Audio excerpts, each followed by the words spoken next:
Nous avons tous commencé ce mois de novembre avec une nouvelle sommation de rester chez nous, comme au printemps dernier, car la situation actuelle que vit le monde en ce moment nous met face à des défis à relever que nous n'étions pas prêts à affronter, dans tous les domaines, que ce soit au niveau personnel, professionnel ou plus généralement au niveau de l'économie globale de notre pays, de notre monde.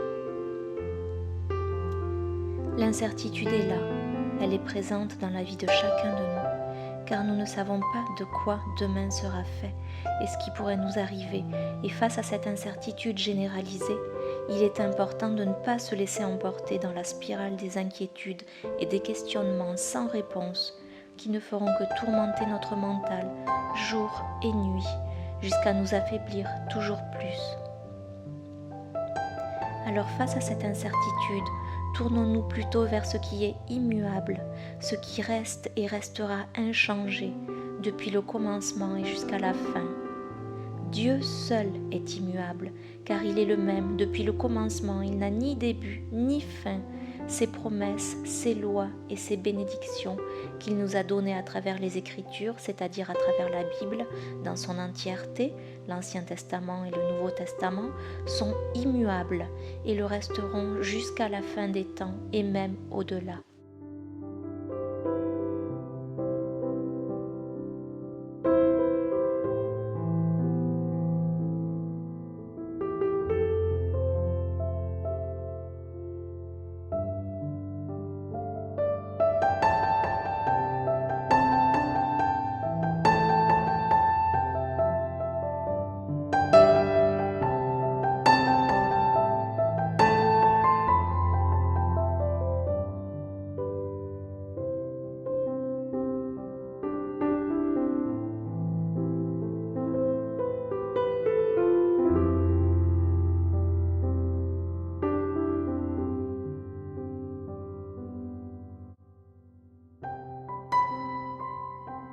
Apprenons alors à le connaître, à connaître ses voies, celles qu'il a prévues pour nous, pour l'humanité et qui sont contenues dans les Écritures.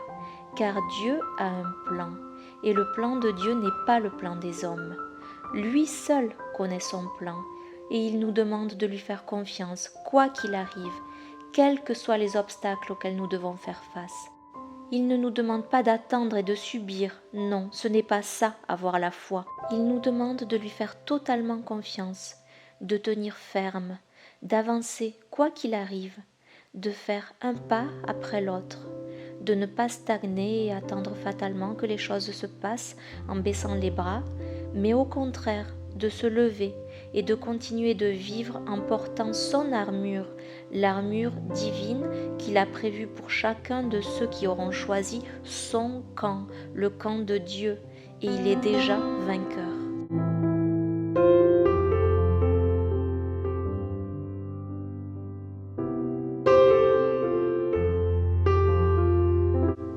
Éphésiens chapitre 6, versets 11 à 18 nous dit « Revêtez-vous de toutes les armes de Dieu afin de pouvoir tenir ferme contre les ruses du diable, car nous n'avons pas à lutter contre la chair et le sang, mais contre les dominations, contre les autorités, contre les princes de ce monde de ténèbres, contre les esprits méchants dans les lieux célestes.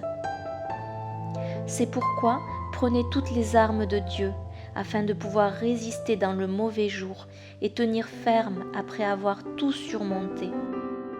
Tenez donc ferme, ayez à vos reins la vérité pour ceinture, revêtez la cuirasse de la justice, mettez pour chaussure à vos pieds le zèle que donne l'évangile de paix, prenez par-dessus tout cela le bouclier de la foi, avec lequel vous pourrez éteindre tous les traits enflammés du malin.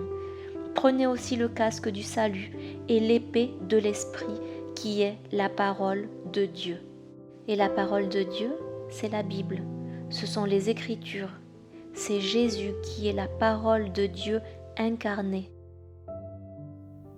Alors tenez ferme, n'ayez pas peur, revêtez l'armure divine que Dieu a prévue pour chacun de vous, pour chacun de nous, et soyez assurés que quoi qu'il arrive, le plan de Dieu est parfait. Merci d'avoir partagé ce moment avec moi.